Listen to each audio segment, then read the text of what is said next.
The tension was electric even before Andrew Garfield stepped onto the stage of The Late Show, though neither the live audience nor the millions watching from home could have known that what was supposed to be a cheerful promotional interview would quickly unravel into one of the most unexpected clashes in modern late-night history.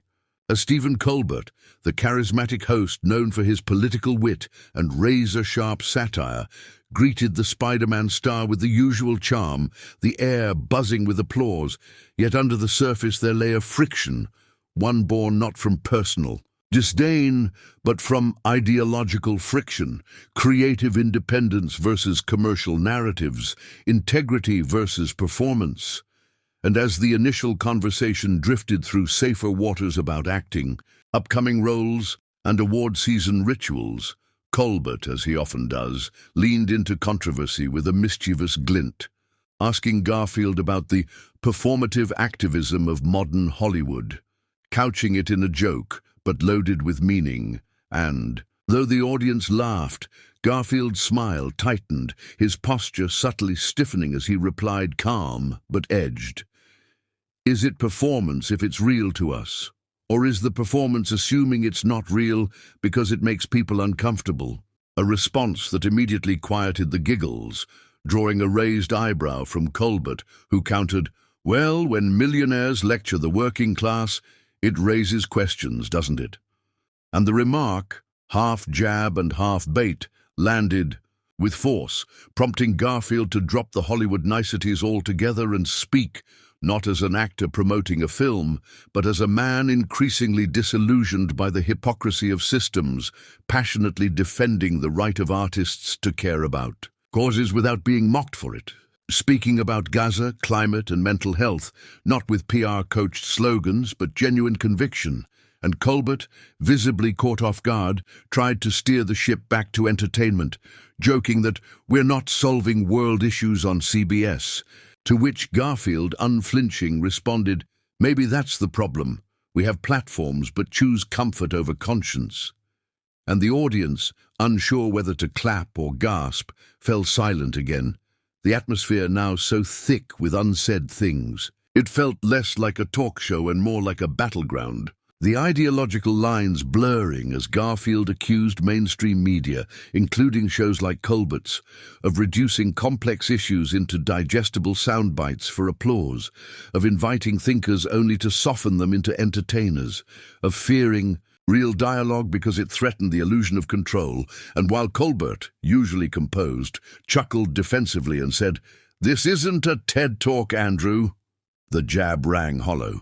For Garfield had struck a nerve, calling out the entire format's complicity in numbing dissent under the guise of satire, and when he added, "You were once that truth-teller, Stephen." What happened? The room turned cold, not because the words were loud, but because they were true, and Colbert, blinking, looked around as if searching for an exit from his own script, eventually signaling to his producer with a subtle, throat-cut gesture that meant one thing: cut it short. We're done. And just like that, with a forced chuckle and a closing quip about running out of time, Garfield was ushered off stage, not in dramatic fashion, but with a hush that felt far more brutal, his chair left empty as Colbert turned to camera, his face a trained smile, saying, "We'll be right back after this." Though what followed was an awkward ad break and a barely disguised shift in tone. And while the edited episode that aired later that night sanitized the tension, cutting most of Garfield's comments, inserting audience applause over the cracks, social media had already caught fire, as attendees who filmed the unedited exchange posted it online, turning the moment into a viral flashpoint for debates on media censorship, celebrity responsibility, and the growing divide between truth and entertainment, with hashtags like Garfield Unfiltered and Colbert Clash trending globally, sparking fierce takes from pundits, comedians, and academics alike.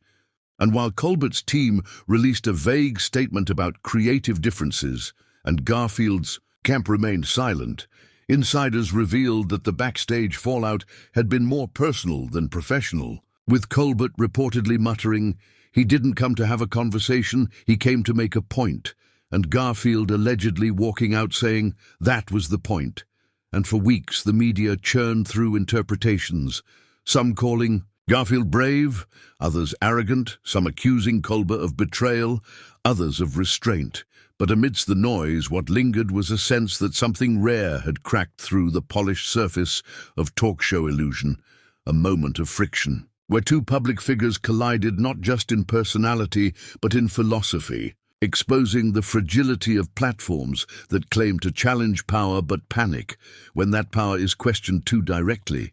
And while the headlines faded and both men moved on to other projects, that interview, edited on TV but immortalized online, remained a lightning rod for those hungering for authenticity in a world where too often even rebellion is rehearsed, and it raised the haunting question for every viewer who watched it unfold. When truth finally interrupts the performance, do we listen or do we change the channel?